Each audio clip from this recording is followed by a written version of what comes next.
the number one tip is not to worry about failure. I don't even view failures as failures. They're just, okay, that path didn't work. But I'm never, I'm one that I take action. I take action quickly. That's something I brought from the Marine Corps where you have to take action, right? Hey everybody, it's Jason McClaren with the Leadership Loan Podcast. Got my guest today, Michael Johnson. Michael, welcome to the show. Jason, thank you so much for having me. And I just, from the bottom of my heart, want to thank you for this podcast. I've really been enjoying listening to it and just hearing about different military members and how their careers have progressed and the different niches they get into. It's been fascinating to listen to. So thank you for having me. Definitely. And I'll try not to say Michael Jordan or Magic Johnson sometime throughout this episode. I've been called worse, I promise. Yeah. Definitely. All right. So, Michael, let's start off. What led you to join the military? So I joined the military. I was a junior in high school when 9/11 happened. And I kind of always wanted to go military because I was lower to middle class and really realized that if I was going to have an upward mobility path, it was going to be, through college. And I didn't have any money to pay for college. My parents didn't. So the GI Bill looked like a great option. I'll admit it to you, I was looking at the Air Force and then 9/11 happened. And I was like, no, I need to get on the ground with these guys. And I decided to join the infantry in the Marine Corps. So that's the route I took. It was always a path I was likely to take, but the actual selection to the Marine Corps was definitely an emotional reaction to 9/11. Definitely. I was in my first year and a half service when 9/11 happened. If anybody's listening to the podcast, I always wanted to go in the military since 8th grade. So yeah, definitely a little bit different path, but love having the veterans on that joined because of 9/11, because like you said, you kind of make that turning point, and then of course it helps you with the benefits that you get, GI Bill, VA benefits, that sort of thing. So you joined right after 9/11. What was your MOS or your whatever the I was an Marines call it? 0352. Yep, 0352. That's the anti-tank missile specialty. So I think that may have even been joined with the Javelin, since when I was in, it was combined with the Javelin. So the nice thing about that was we got to always ride in a truck because our equipment was too heavy to carry. Where the regular infantry guys, they ended up doing a whole lot of walking and had to carry everything on their backs. Awesome. Yeah. So I was a firefighter in the Air Force, and we have a combined fire academy. So definitely had a lot of Marines in my class there. I think we were probably 80% Air Force, and then we had 5 or 6 Marines and 5 or 6 Army and Navy mixed in there. Definitely have vivid visions of the Marine sergeant that was in our class. Just the culture shock of an airman watching this Marine sergeant dress down his corporals and those that were in his, they'd show up late or they drag feet on a task that we were doing, and he just, tear into them. And, us poor airmen are sitting over like, oh, they actually get onto their guys over there. So definitely a different rank and file structure there. Yeah, it was funny. I was out at Pace Air Force Base in California at one point, and we did some training. And I forget, our flight was delayed for a couple of days. And I remember I was a private or PFC at the time, E2, very bottom of the barrel. And I remember there was 2 full bird colonels walking up, Air Force.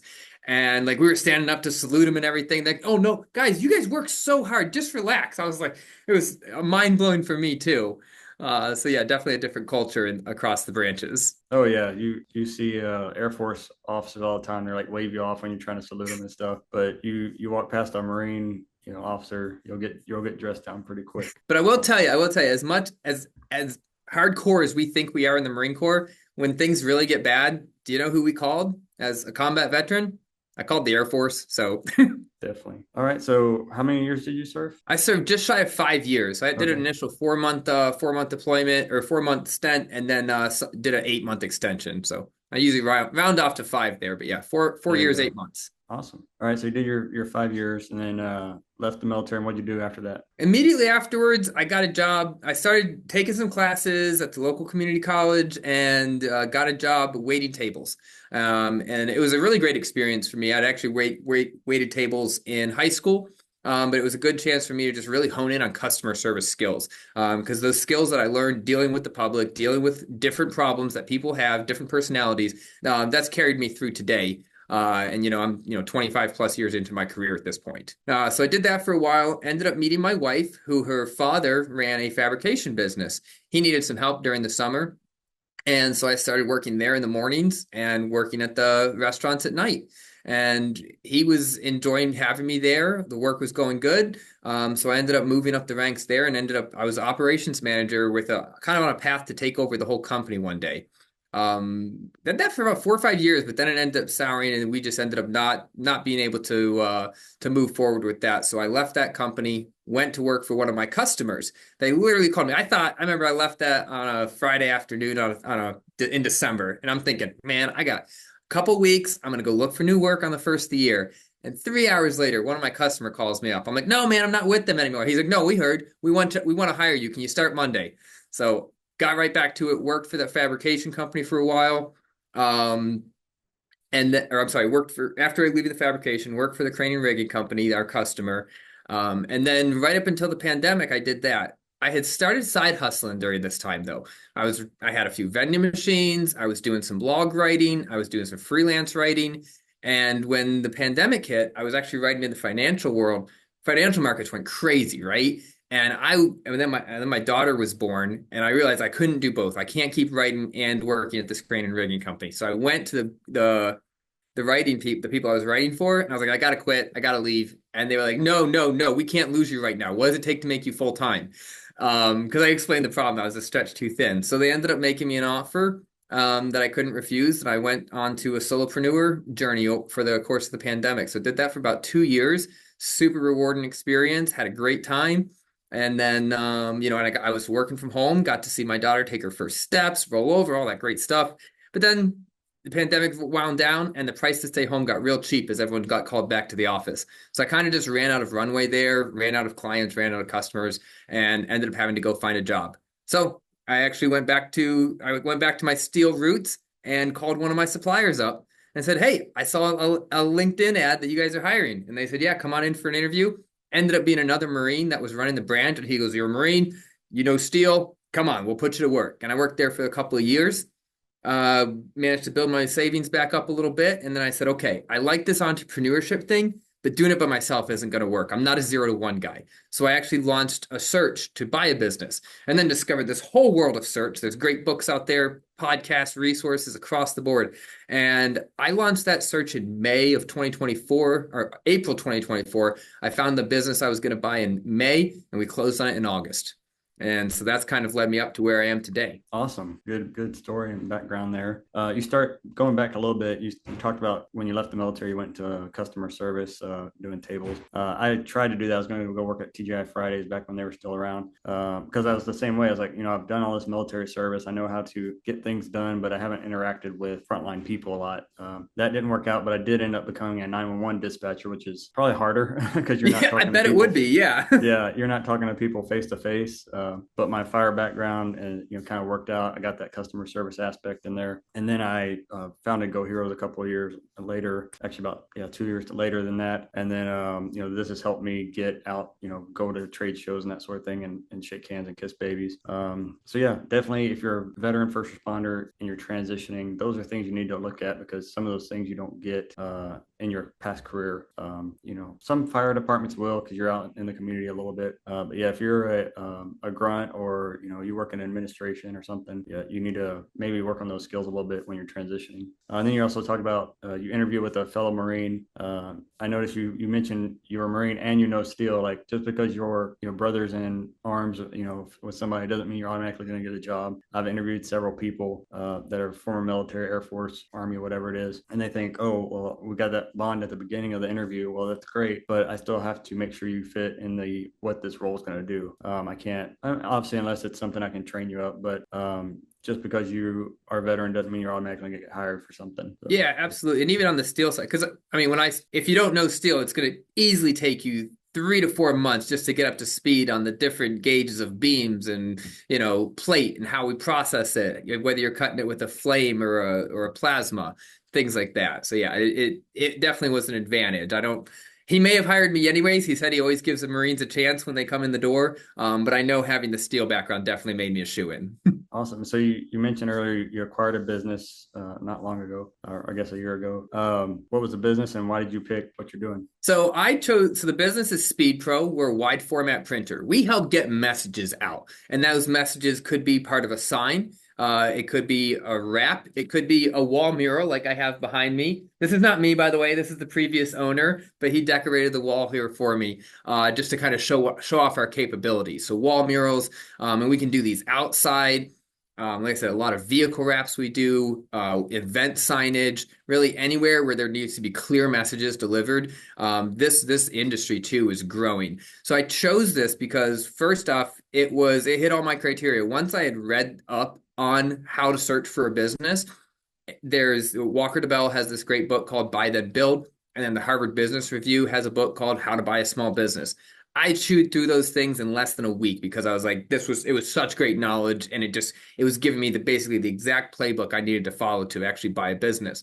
So I went at it rather industry agnostic, and I kind of laid out certain criteria that I wanted to hit and a few things that I knew I wanted to avoid. So criteria I wanted to hit, I wanted to make sure there was at least enough cash flow, at minimum of $150,000 cash flow, so I can make debt payments and pay myself a little bit and then reinvest into the business.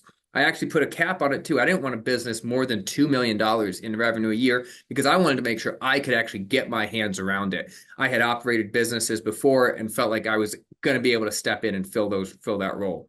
Besides that, a few caveats where I was like, no, I'm not going to get a restaurant. I'm not going to go into retail, and I'm definitely not going to get something in tech just because tech can be so easily interrupted if you go with it. So I was like, I'd rather go with something, we call them boring businesses, where we produce a product or provide a service and it's just continuously, it always is in demand.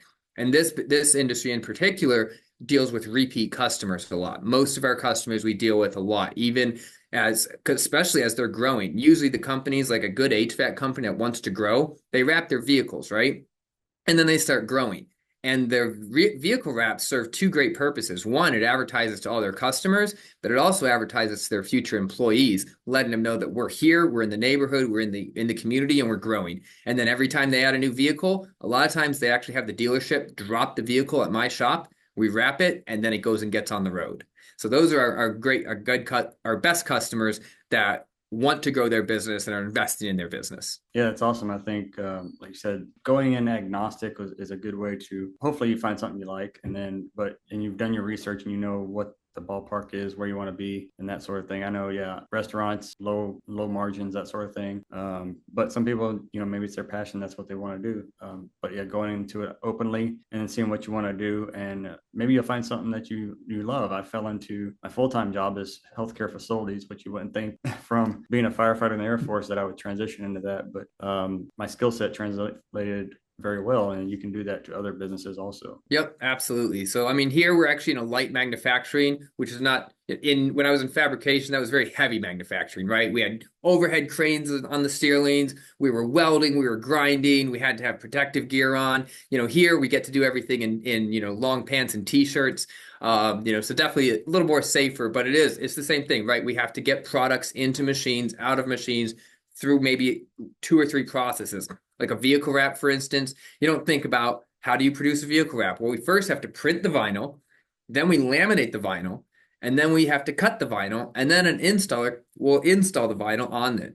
And so it's actually like a 4-step process. And if any one of those steps goes wrong, you have to start from scratch. Like if you screw it up when you're cutting it out, you can't tape it back together. You have to go print a new one, laminate a new one, and then go. And if the installer screws it up, we have to go back and print one, laminate it, cut it, and then hope the installer doesn't mess it up again. So yeah, and then that's so really you're a project manager almost, and then you've got the repeat customers, like you said. Even though they buy new vehicles and put the wrap on it, the vehicle is going to age out in 4 or 5 years. You got to wrap another one and continuously. And I'm sure they have signs at their business and murals, like you said, you have one behind you. So yeah, definitely good options there. Yeah, and these murals, I mean, they're going in more and more places. We did one in a classroom. It was a boring white wall, and it was for one of these. It was for a community college here in town too, and they had a welding program. And so Arc3 is the company. They're a big supplier of welding equipment and gases and all that. And they said, well, what if we sponsored this for you and we made the classroom more excited and got people excited about welding? And so it was really cool. I wish I had a picture to share, but it was like huge mural, 30-foot wide, and it was sparks and fire and everything. And then of course the Arc3 logo, just a really neat project that made the environment, it completely changed the environment from this boring white classroom into this like exciting, fire in your face happening. Nice. So you're a business owner, you've been a Marine. What is your one tip for new leaders or new business owners? I think the number one tip is not to worry about failure. I don't even view failures as failures. They're just, okay, that path didn't work. But I'm never, I'm one that I take action. I take action quickly. That's something I brought from the Marine Corps, where you have to take action, right? Oh, we're going to go down this road. Well, turns out that's a dead end. So we turn around and we go down the other road, right? Like, but that's what you have to do, I think, as a leader, is get out there and take action quickly. It was a famous quote. I wish I could remember who it was from, but it says the worst action is inaction. If you sit there and you get analysis paralysis and you're trying to figure out how to do this or what happens if this goes wrong, I say forget about that. Take action, find out if it's going to work or find out if it's not going to work. Usually you're going to learn more. Even if you go down the wrong path, you're going to learn more about that decision and you'll be better informed the next time. And it also, like I said, helps you eliminate a path that you now know is not viable. Yeah, I tried to search that quote real quick, but it's just coming up John F. Kennedy, which I know is not it. So, but I feel like AI has ruined our ability to search. Definitely. Well, I'll see if I can find it. We'll put it in the show notes when we publish this. But so, Michael, if anyone wanted to get a hold of you, how could they contact you guys? Best bet is LinkedIn. Check me out on LinkedIn and you'd be happy to link to it in the show notes. I try to be pretty active on there too, just sharing our projects and what we've got going on. We're actually in the middle of our second acquisition where we're merging another sign company into it. And so we're literally moving equipment and putting new duct work in and new electrical and everything. So there's a lot going on right now. So definitely check me out on LinkedIn. Awesome. Well, thanks for coming on the show. Jason, it was my pleasure. Thanks for having me. Hey, everybody. This episode of the Leadership Loading Podcast was brought to you by Go Heroes Inc., goheroes.org. If you'd like to be a sponsor, go ahead and check out our website or email us and we'll get you all the information you need. There are thousands of leadership and management podcasts to choose from. We're glad you chose the Leadership Loading Podcast, a Go Heroes production. If you'd like to support Go Heroes Inc., visit www.goheroes.org. And with that, it's time to wrap up today's show. Thank you so much for listening. We sincerely hope you liked it. Don't forget to like, subscribe, and share this podcast with your family and friends. Let's all grow together. Thanks for listening to the Leadership Loading Podcast. Leadership inspired.